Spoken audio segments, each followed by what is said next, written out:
The TOEFL listening section is the second section of the exam after the reading section. It's a combination of conversations and lecture in English does not mean reading, it means speech. First, let's talk about the content of not only the listening section, but also the entire exam. Why is it so academic? It sounds as though it were written for 18 to 19-year-olds who are preparing to leave home for the first time and go off to American University where they will live in dorms on campus. However, in my experience, the vast majority of people who actually take the exam are educated professional adults who already have degrees from their home countries and are already well established in their respective professions and just need a TOEFL score as evidence of their ability in American English in order to get some kind of certification or advanced degree or just to get a job. So the exam in its current form does not at all reflect the reality of the majority of people who pay a lot of money to take it. It sounds as though the content has not been revised in years or maybe even decades. Why is that? Well, it is the most commonly required test of American English, not only in America, but all over the world. So it doesn't change because it doesn't have to. It's making a lot of money. So if you are one of those degreed professional adults who have to take the TOEFL, my apologies, but it's all we got, so we have to go with it. The strategy for the listening section is not very complicated. There's very little you can do besides listen and answer the questions. However, you do want to take notes because unlike on the reading section, in which you see again the passage or parts of the passage as you answer the questions, you can't hear the listening again. So you want to take notes, and you want to take notes on everything because you may be asked questions about very specific details that seem completely unrelated to the main idea of the conversation or lecture. If it is a conversation, it will be between two people, and because the content is so academic, one of those people will be a student. So it could be two students or a student and faculty and staff member. And those two people will be a man and a woman. And that's so you can clearly distinguish between the two speakers because they have different genders. I recommend that you set up your notes in table format with two columns, one for the man and one for the woman. So you have a clear record of who said what. For some reason, throughout the verbal parts of any standardized exam, it helps people to identify question types as they answer the questions.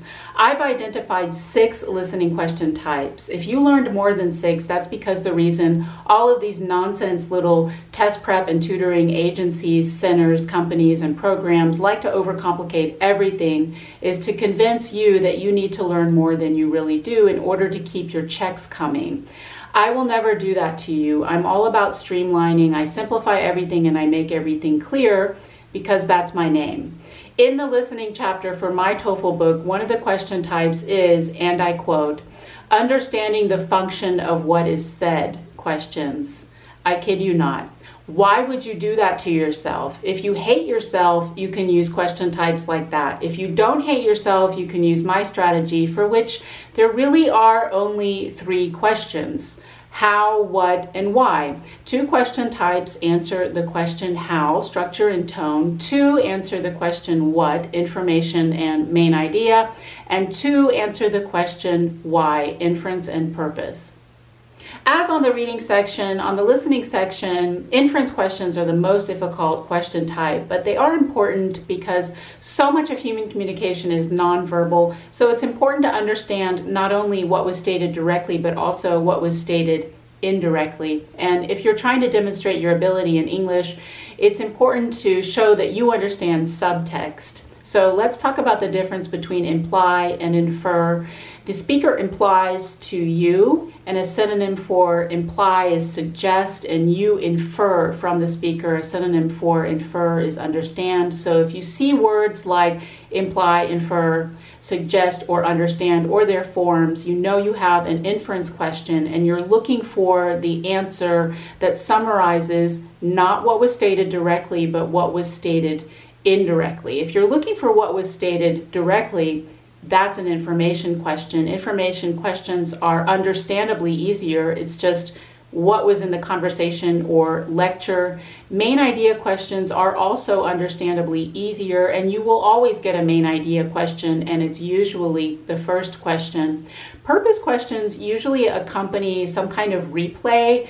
You hear a short part of the conversation or lecture again and are asked to identify why the speaker said what he or she did. Structure and tone questions are relatively rare. Structure questions ask you to take into account the conversation or lecture as a whole, and you may be asked to insert something new at the appropriate point. Tone questions are a lot like inference questions in that they address nonverbal communication.